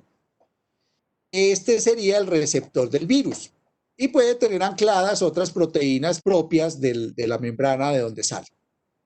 Después el virus tiene una cubierta que se llama la proteína M o la proteína de matriz, que es la proteína P17. Después viene la cápside, que está formada por la proteína P24. Y está la nucleocápside, que es la suma de la cápside más todo lo que está dentro de la cápside, que serían 2 hebras de RNA. Tendríamos la integrasa, que es una proteína que no encuentra en la célula, entonces la tiene que llevar el mismo virus. Tiene la proteasa, que es una proteína que le ayuda a madurar las proteínas del virus y obviamente pues lleva la retrotranscriptasa. Sí, señora. Qué pena, ¿será que me puedo volver a repetir lo que acaba de decir? Claro. En la nucleocápside, la cápside está formada por la proteína P24. Y dentro de la cápside hay unas proteínas que el virus no encuentra en la célula y que tiene que llevar él para poder hacer el proceso de replicación. Entonces tenemos la integrasa, que es la proteína que le ayuda a meter el genoma dentro del genoma de la célula. La proteasa, que es una proteína que le ayuda a romper o a madurar las proteínas del virus. Y tenemos la retrotranscriptasa, obviamente, que es la enzima que transforma el RNA en DNA, porque recuerden ustedes que el virus tiene 2 hebras de RNA. Entonces, en general, esas serían las partículas, la partícula viral. Ya estas proteínas que ustedes ven acá, la proteína REF, la proteína TAF y las proteínas accesorias, BPU, BPR, BIF y NEF, solo se expresan cuando el virus está dentro de la célula. Esa no la lleva en la partícula viral. Él en la partícula viral solo lleva la integrasa, la proteasa, la retrotranscriptasa y las proteínas que hacen parte de la estructura del virus. Las otras proteínas solo aparecen cuando el virus está replicando y muchas de ellas, como la REF y la TAF, son regulatorias. ¿Para qué? Para que el virus o aumente su replicación o disminuya su replicación. Y las proteínas que llamamos accesorias se llaman así porque ayudan en los procesos o de replicación o de regulación. Entonces aquí pues más o menos es lo mismo. Este es el genoma del VIH, tiene un extremo 5' LTR, que significa una región no codificante, pero es una región regulatoria, y tiene una región 3', que también es una región no codificante regulatoria, y de aquí entonces empiezan a aparecer 3 genes grandes, los genes GAC, POL y M. Y los genes GAP, POL de polimerasa, M de envoltura y GAC, que allí están las otras proteínas. Entonces, lo que les decía ahora ratico, la proteína de envoltura es una proteína de 160 kilodaltons que después se rompe, para eso es la proteasa, para que genere una glicoproteína de 120 kilodaltons y otra de 41. No se les olvide que el GP quiere decir glicoproteína.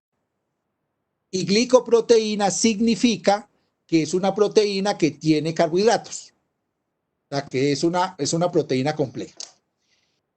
El gen POL, que es donde tenemos la retrotranscriptasa, la integrasa y la proteasa, también se rompen por esa proteasa viral para dar origen a las 3 proteínas que se requieren.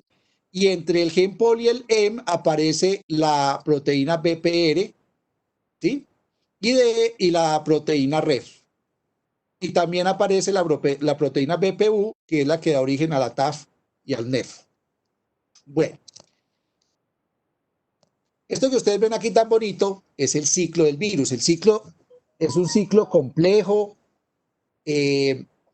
Digamos que para el virus no es tan fácil, pero aún así genera esa capacidad de infección tan grande que hemos visto, 35.9 millones de personas, es mucha gente.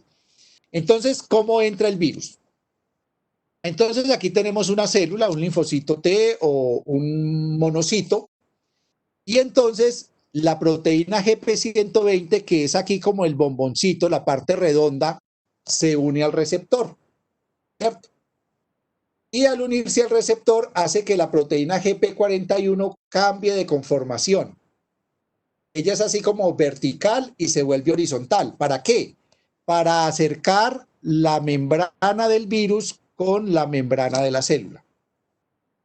Y entonces es ahí donde está el correceptor ayudando a la entrada a la fusión de la membrana, que es lo que sucede aquí. Mire, si ustedes ven aquí, toda la membrana del virus queda pegada en la membrana celular y entra solo la cápside, porque la proteína de matriz también se rompe. Entonces, esta cápside se rompe por las proteasas de la célula, y libera la doble hebra de RNA. Entonces, inmediatamente, como ella en la cápside lleva la retrotranscriptasa, entonces la retrotranscriptasa lo que hace es pasar el RNA a DNA. Y cuando ya tenemos la doble hebra de DNA, pasa por estos poros del núcleo y llega hasta el núcleo de la célula.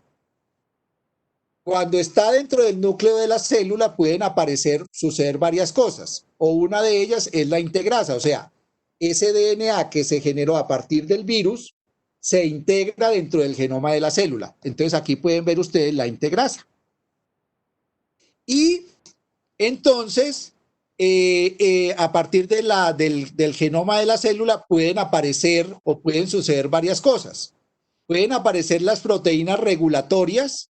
¿Para qué? Para que el virus no se replique. O pueden aparecer otras proteínas como REF o BPR para que el virus se replique. ¿Cómo sucede eso? Utilizando la maquinaria de la célula, la RNA polimerasa. Recuerden que la RNA polimerasa es la que produce RNA. Entonces ella viene leyendo aquí, encuentra el genoma del virus y genera hebras de ese virus. Entonces ese genoma va a ser transportado hasta el citoplasma para que sea leído por los ribosomas para producir las proteínas del virus. Y parte de ese genoma va a ser transportado al retículo endoplasmático para que empiece a generarse el ensamblaje del RNA con las proteínas que se están produciendo.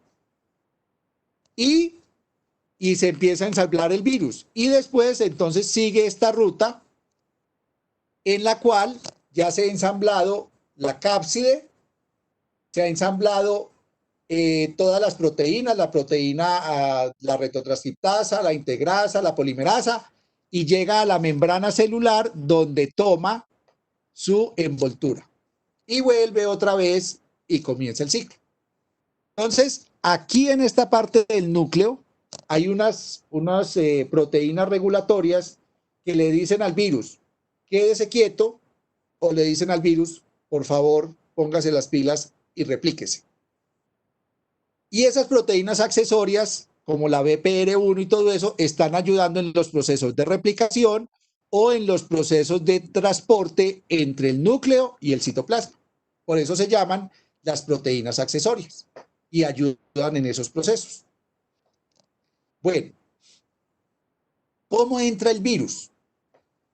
Entonces, haga de cuenta que esto es una mucosa, ¿sí?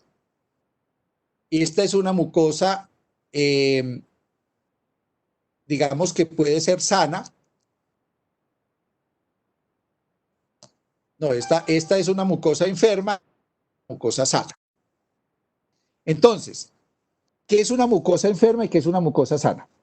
Es una mucosa que no tiene inflamación. Esta es una mucosa inflamada. ¿Por qué? Porque hay una infección de transmisión sexual. Por ejemplo, hay una persona que tiene sífilis. Entonces, primero llegó el treponema generó una úlcera, entonces inflamó la mucosa e inmediatamente, digamos que pues, tuvo una relación sexual y entonces llegó el VIH. ¿Qué sucede cuando la mucosa está inflamada? Que facilita la infección. ¿Por qué? Primero, porque ya las células epiteliales ya no están, digamos, no están sanas, o sea, hay como aberturas en el tejido, lo cual permita que el virus ya entre directamente a las capas más profundas entre las células dendríticas. Eso es lo primero. Lo segundo, la inflamación hace de que hayan células aquí donde está el espacio, donde está el moco de células inflamatorias, en este caso células T. Entonces, ¿qué sucede? Que el virus encuentra mayor cantidad de células T, entonces no necesariamente tiene que entrar hasta acá, sino que infecta de una vez estas células. Como estas células pueden hacer diapedesis, entonces pueden entrar al tejido y llegar a los ganglios linfáticos. O esta célula dendrítica se libera y llega al ganglio linfático. Entonces llevan la infección de acá hasta acá. Entonces, ¿qué sucede cuando la mucosa está sana? Pues que no va a encontrar espacios ni inflamación, entonces es más difícil tanto para las células como para el virus poder entrar. Segundo, en una mucosa sana hay una gran cantidad de estas proteínas que ustedes ven acá, que era lo que decíamos ahora, las lisosimas, los péptidos antimicrobianos, la ferritina, los anticuerpos, que podrían controlar la infección inmediatamente. Entonces, por eso la mucosa sana es más difícil para la infección, mientras que la mucosa inflamada es más fácil para la infección. Y eso ya se ha descrito, digamos, en la literatura. También se ha reportado últimamente que el virus podría hacer, si así no hubiera una célula, digamos un linfocito T o un monocito, o que no hubiera inflamación, que si hay una carga viral alta, parece ser que el virus puede inducir a la célula a que haga endocitosis del virus, esta célula epitelial. Y entonces hace una cosa que se llama transitosis. ¿Qué es transitosis? Coger la célula y permitir que lo deje pasar a través de la célula para llegar a las células T o a las células de Langerhans. Eso se ha reportado últimamente. Digamos que eso pues demuestra entonces que también algo que ya se había demostrado previamente, y es que entre mayor cantidad de virus haya, que una persona tenga, mayor es la facilidad de infección, con o sin presencia de inflamación. Entonces, ahí hay otro mecanismo más que se ha reportado para la infección del VIH en una mucosa sana, donde tengamos una alta cantidad de virus. Parece ser que el virus puede hacer que haya transitosis, o sea, permite que la célula lo endocite para él poder pasar a través de la célula y llegar a las capas más profundas donde se encuentran las células que puede infectar.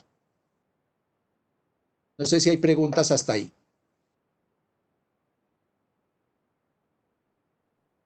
¿Qué hora es? Ya son las 10. Bueno, vamos a dejar entonces hasta acá, muchachos, porque son las 10.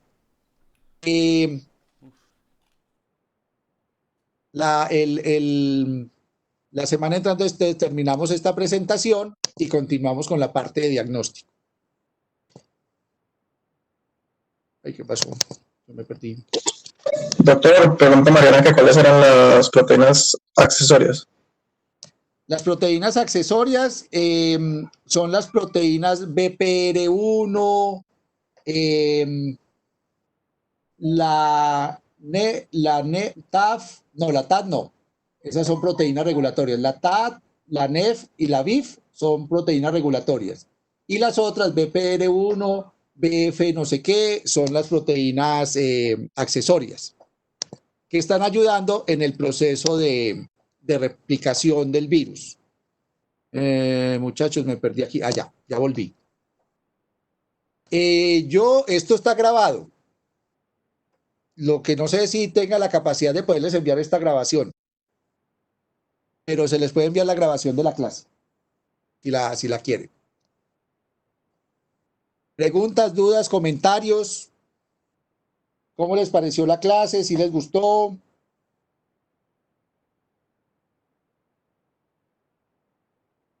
Sí, doctor, muy chévere. Gracias. Entonces la idea es que podamos como hacer eso, o sea, yo no quiero presentar tanto, quiero que podamos como más discutir, que podamos hablar un poquito más. La semana entrante, pues la idea es que veamos toda la parte de diagnóstico, entonces pegues en una leidita, si es posible, a las guías de manejo de VIH. Entonces, sí, me gusta más como así, que no se nos vuelva la clase solo yo leer y mostrarles y porque es que se vuelve muy, muy horrible, tanto para mí como para ustedes. Y a mí me gusta escucharlos por lo menos, gracias a los que participaron. Yo sé pues que todos tampoco pueden participar, pero pues la idea es que lo hagamos un poquitico más como más habladito.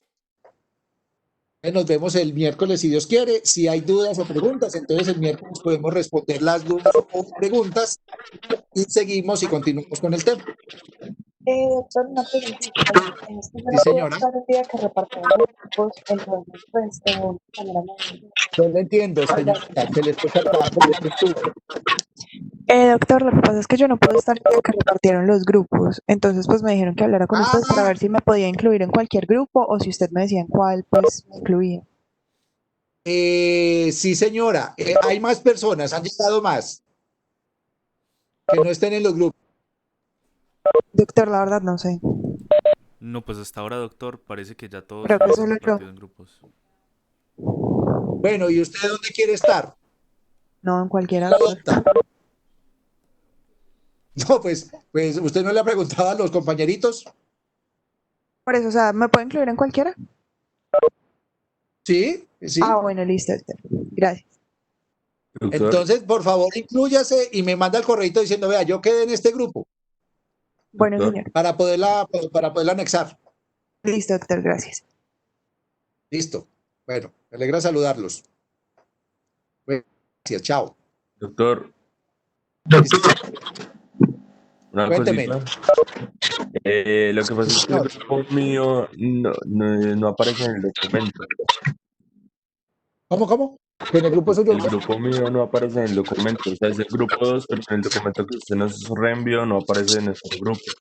Se lo salta. O sea, aparece el grupo 1 y el grupo 3, no aparece el grupo 2. Pero, o sea, no aparece el suyo en ningún lado. No aparece en ningún lado. No es que yo de pronto lo haya puesto más abajo, no.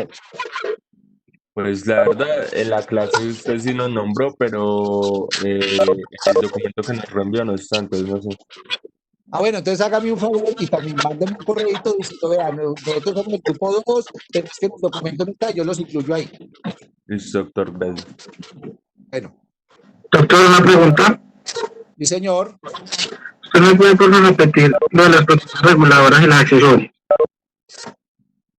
Sí, señor, claro que sí. Gracias.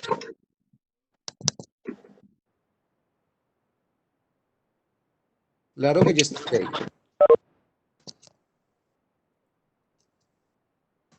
Bueno, mire.